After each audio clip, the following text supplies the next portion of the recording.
유대라피의 교훈에 이런 말이 있습니다. 같이 읽어보겠습니다. 시작. 돈이 많으면 상속자는 있어도 아들은 없다. 예.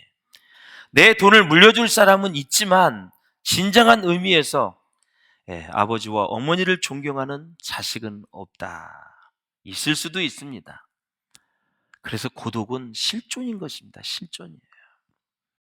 그러므로 사랑하는 여러분, 하나님을 만나기 전에는 절대 고독에서 벗어날 수 없다라는 사실이에요. 벗어날 수 없습니다. 장담합니다. 성경이 그렇게 말하고 있으니까. 또한 신앙을 가지기 전에는 절대로 고독에서 벗어나지 못한다. 심시부리 땅콩으로 주님을 떠나지 마십시오. 교회를 멀리하지 마십시오. 마귀가 어떻게 여러분을 공격할지 아무도 알 수가 없습니다. 로젠블라트 사람이 유쾌하게 나이 드는 법이라는 책을 썼습니다. 어떻게 하면 잘 늙어갈 수 있을까? 나이가 들면 생각할 일이 있다는 것입니다. 생각이 많은 거예요.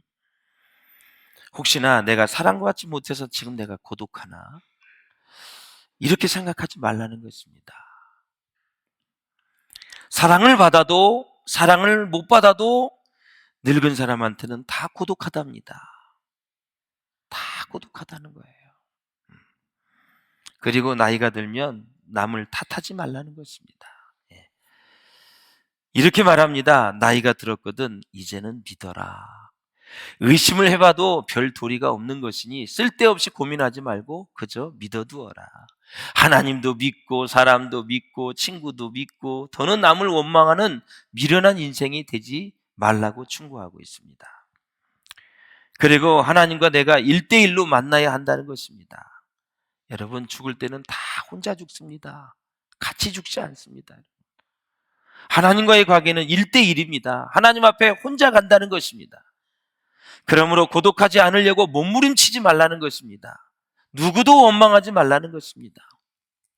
찾아오지 않는 자식 원망하지 말고 나를 배신한 친구에 대해 섭섭하게 생각하지 말라는 것입니다. 또는 국제화 시대이기 때문에 이민을 많이 가게 되죠. 이민을 가게 되면 문화적 차이로 고독을 느끼는데 언어가 다르고 풍속이 다르기 때문에 고독을 느낀다는 것입니다. 사랑하는 여러분, 우리 인생길을 걸어가다가 참 이렇게 고독을 느낄 때가 참 많이 있어요. 오랫동안 고독한 사람 한 사람을 소개하겠습니다. 오늘 38년 동안 고독에 쌓여있던 사람. 때는 명절입니다. 예수님이 예루살렘에 올라갔는데 오순절로 추측이 됩니다. 사람들이 잘 가지 않는 베데스다라는 연못으로 예수님이 발을 옮기십니다. 그냥 옮기셨겠어요?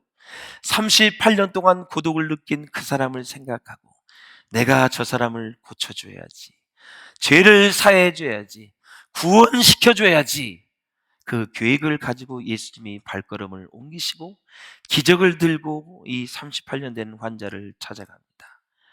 성전이 가까웠습니다. 근처에는 성전에서 제사를 지낼 때 쓸 양들을 몰고 들어가는 양문이 있었습니다. 연못에서 얼마 떨어지지 않는 곳에 시장이 있었는데 그곳에는 사람들이 성전에서 제사를 드릴 양이나 소를 사기 위해서 얼마나 붐볐는지 이루 말할 수가 없었습니다. 38년 된 환자는 예수님을 만남으로 단숨으로 병이 낫게 되었습니다. 놀라운 축복이지요. 예수님의 치유 사역을 보면 한 가지 특이한 점이 있습니다. 그 특이한 점이 무엇이냐면 사람들의 병을 낫게 한 이후에는 세상의 성공을 향하여 달려가게 하시지 않으셨다라는 사실이에요. 내가 죽을 병에 걸려서 나았다.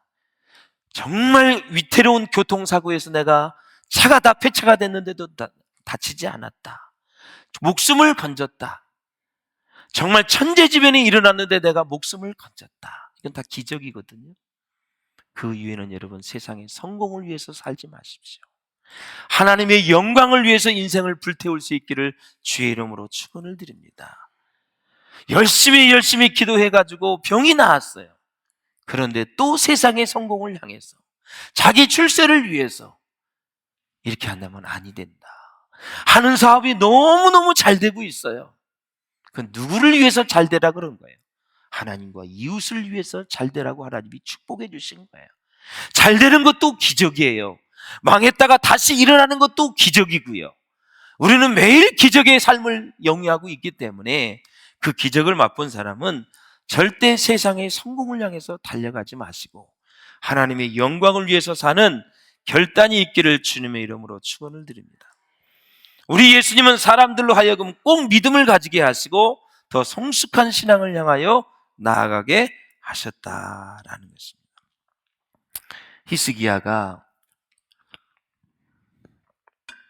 기도를 해서 죽을 병에서 고침을 받았잖아요. 몇 년을 연장받았을까요? 15년입니다. 그러면 15년 동안 그는 죽을 병에 걸려서 하나님이 고쳐주었으면 하나님의 영광을 위해서 살았어야 되는데 결국은 자기의 모든 창고의 무기를 보여주면서 또 자랑질을 하고 그러다 결국은 여러분 죽지 않습니까? 기적을 맛본 이후에는 진짜 세상 생각하면 안 됩니다. 겸손하게 하나님의 영광을 위해서 어떻게 살아갈까? 하나님의 꿈과 비전을 위해서 어떻게 살 것인가? 거기에 대한 기도의 제목으로 나아간다면 하나님이 기뻐하실 줄로 믿습니다. 그렇습니다. 사랑하는 여러분, 정말 이 세상에서 내가 막 성공을 하고 싶은데 진도가 잘 나가지 않아요. 막 제대로 한번 크게 되고 싶은데 안 돼요. 그럴 때는 빨리 영적인 분별력을 가지고 인생의 방향을 성공해서 주님을 향해서 가시기를 바라고 하나님 말씀 중심으로 인생의 방향을 틀어야 된다라는 사실이에요. 아니 여러분, 그래서 성공해서 뭐 한다는 건데? 항상 그러잖아. What? How? 그래 성공해서 뭔데? 남들한테 주목받는 거? 그 인생의 목적인가요? 아니잖아요. 네. 사랑하는 여러분, 나의 신앙이 더 성숙하는 방향으로 나아갈 수 있기를 주님의 이름으로 축원을 드립니다. 많은 신학자들이 이런 질문을 합니다. 그러면 거기에 38년 환자뿐만이 아니라 많은 환자가 있는데 왜 38년 된 환자만 치료해 드느냐? 나중에 만나서 예수님이 뭐라 그러냐면 다시는 죄를 범치 말라고 말한 것을 보면 죄 때문에 그 병이 왔는데 하필 그 사람만 찾아가서 치유를 해줬느냐? 왜 그랬을까요? 성경은 말하지 않고 있습니다. 그래서 우리는 이것을 이렇게 얘기합니다. 하나님의 은혜입니다.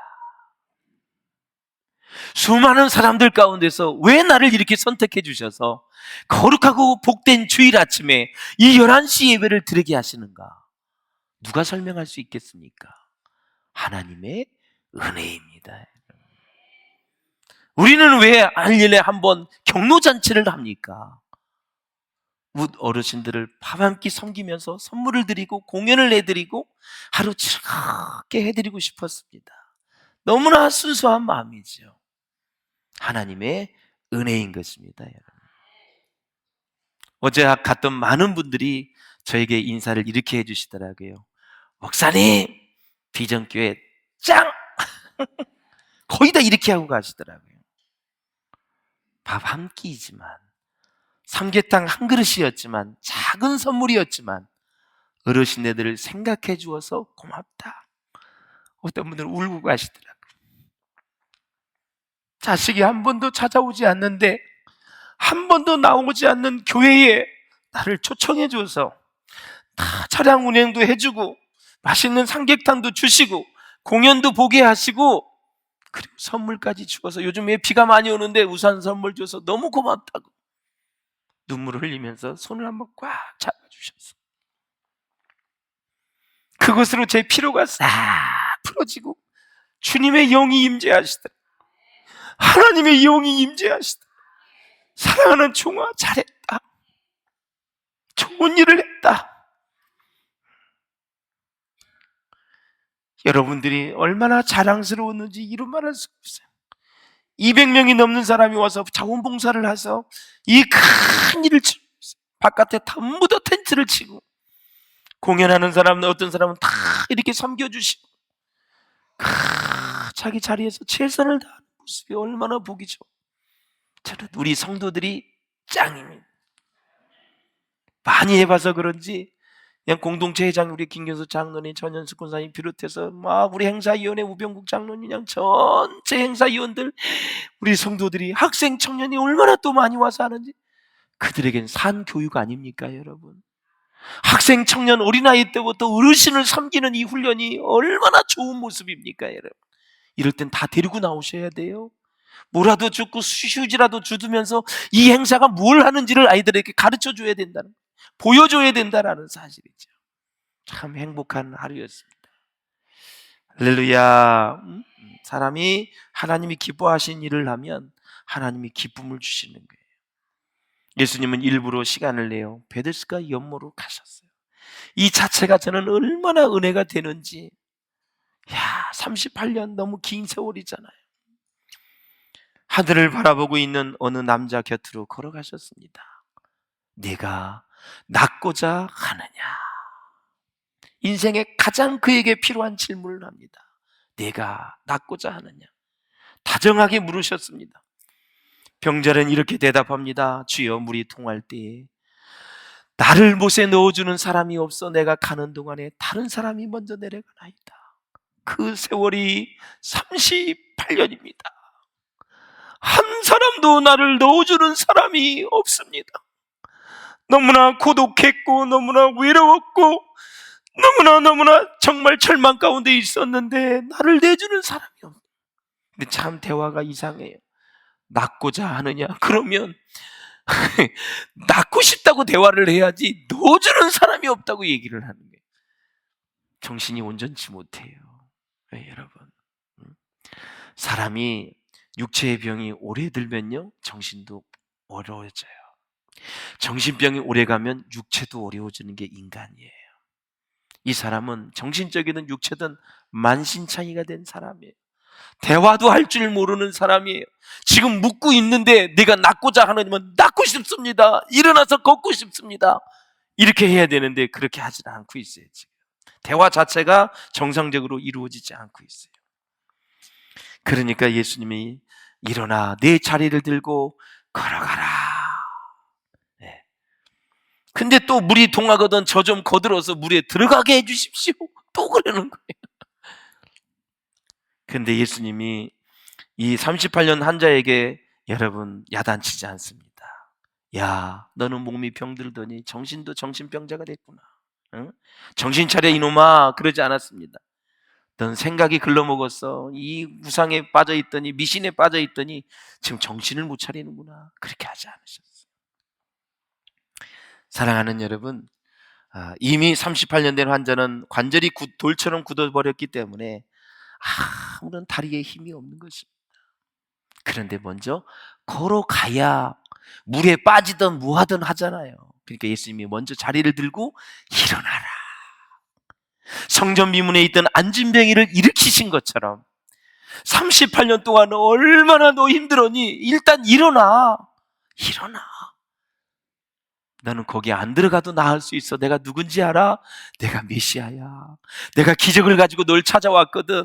네 문제 해결해 줄 거야. 일어나라 했더니 성령의 역사와 그의 절대적인 순종을 통해서 쫙 일어나게 됩니다. 놀랍지 않습니까? 예수님이 여러분을 신방하고 방문할 때는요 기적을 가지고 하는 거예요. 그래서 목사님이 신방하고 기도해 줄 때는요 기대감을 가지세요. 주님이 역사하실 거다. 주님이 일하실 거다. 주님이 함께 하실 거다. 그 기대감을 가지고 기도도 받으셔야 돼요. 그러면 기적이 일어나게 될 줄로 믿습니다. 그래서 그 사람이 나와서 자리를 들고 걸어가니라. 이날은 안식일이니. 참 걸어가긴 갔는데 때가 안식일이다. 그래서 이 유대인들은 그 38년 된 환자가 고침을 받는 데엔 관심이 없고 오늘은 안식일인데 왜 이 못된 짓을 하느냐 거기에만 관심이 있는 거예요. 이미 구약의 율법은 힘이 없습니다. 완전히 예수님이 그 율법을 완성하러 오셨는데 눈앞에 지금 메시아가 있는데도 안식일을 타령을 하고 있는 유대인들을 보십시오. 영안의 눈이 어두워지면 바로 이렇게 말하고 이렇게 행동을 하는 거예요. 여러분 영안이 밝아지시기를 주의 이름으로 축원합니다. 하나님의 영이 여러분에게 충만하시기를 주의 이름으로 축원합니다. 믿음의 세계를 보시기를 바랍니다. 영적인 세계를 볼 수 있기를 바랍니다. 하나님의 계시를 볼 수 있기를 주의 이름으로 축원합니다. 말씀이 하나님의 계시입니다. 말씀을 통해서 시대를 볼 수 있고 분별력을 가지고 시대를 예측할 수 있는 사람이 복된 사람인 것입니다. 할렐루야. 그렇습니다. 사랑하는 여러분, 구약의 종교는 이 율법은 이미 이제 사형 선고를 받았다라는 뜻이지요. 그래서 38년 된 환자를 치유하신 이 사실은 율법 중심의 구약의 모든 종교가 끝났음을 선포하는 놀라운 역사적인 순간이다. 이것은 병치료가 전부가 아니라 구약 율법은 이렇게 무능하다, 아무것도 할 수 없음을 보여주는 것입니다. 성령의 능력과 예수 그리스도의 십자가의 사랑의 능력으로 우리는 말씀을 지키며 살 수 있는 시대가 왔다. 하나님의 나라가 도래했다. 사람으로 오신 예수 그리스도가, 메시아가 이 땅에 오신 것이 우리에게는 한없는 축복인 줄로 믿습니다. 여러분, 할렐루야. 그래서 율법이란 무엇입니까? 한 인간의 연약함을 폭로할 수는 있지만 구원할 수는 없다라는 사실이에요. 띄워주시면 고마울 것 같아요.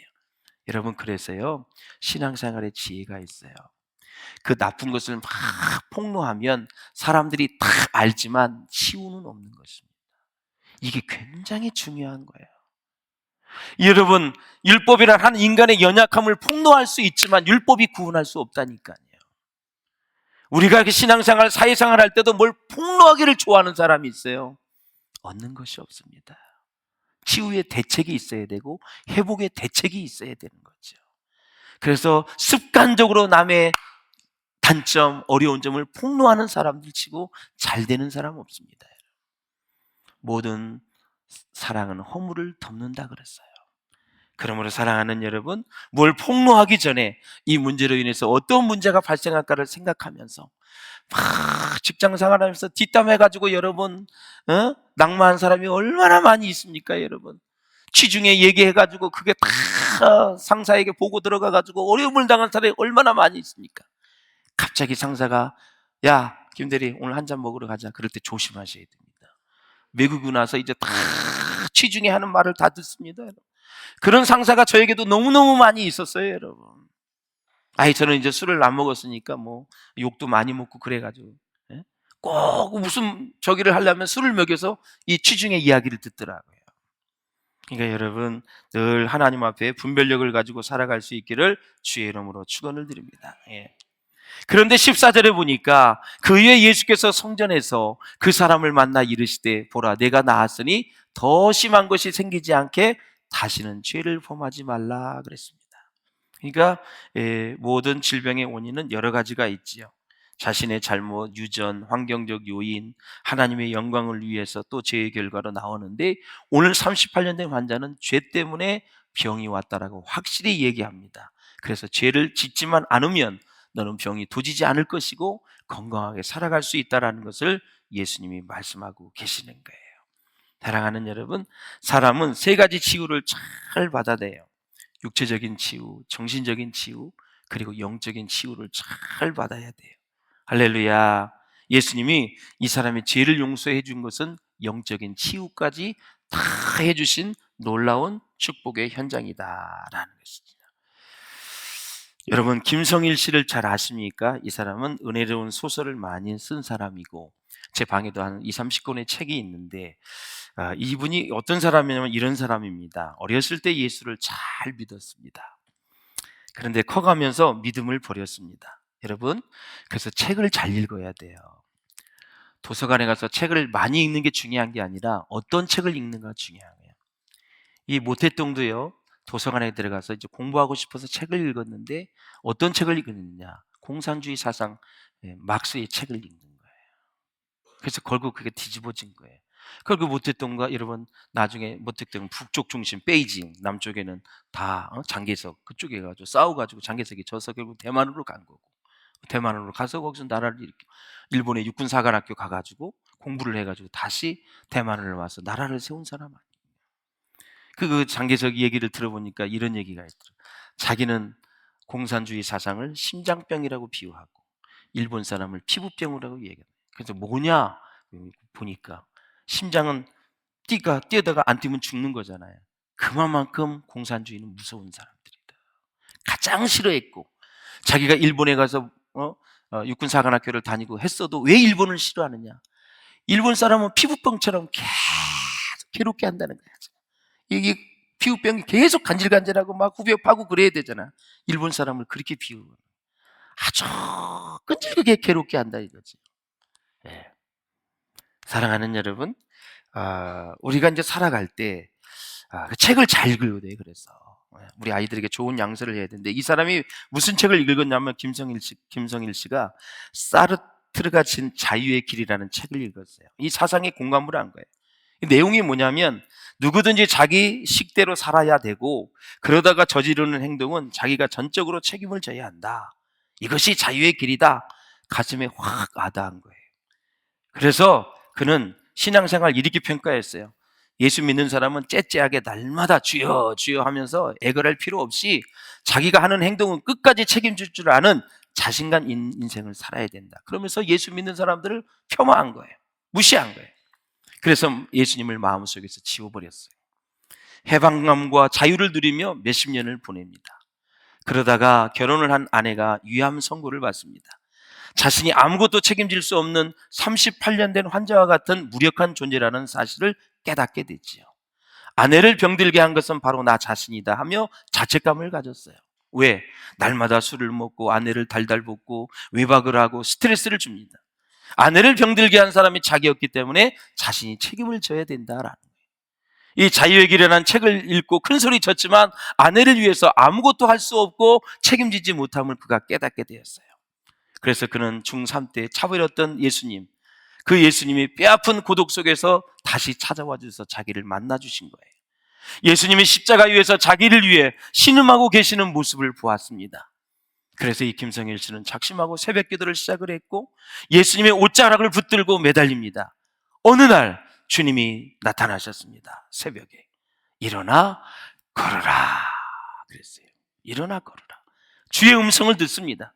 그 후에 아내가 모든 암병에서 자유함을 얻게 되지요.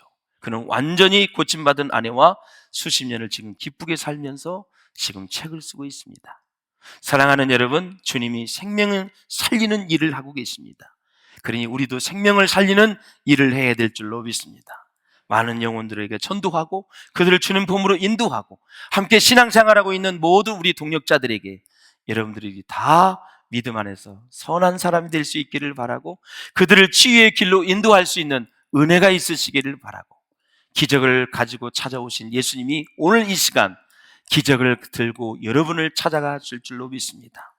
질병의 문제, 재정의 문제, 사업의 문제, 직장의 문제, 자녀의 문제, 우리의 인생의 모든 사역의 문제들 다 주님 앞에 올려드리면 주님께서 반드시 기적을 베풀어 주실 줄로 믿습니다. 38년 된 환자가 그렇게 회복이 된 것처럼 여러분, 저와 여러분 모두가 다 정말 회복이 되어져서 주님의 기쁨이 되시기를 바라고 하나님이 기뻐하시는 신앙생활 할 수 있기를 주의 이름으로 축원합니다.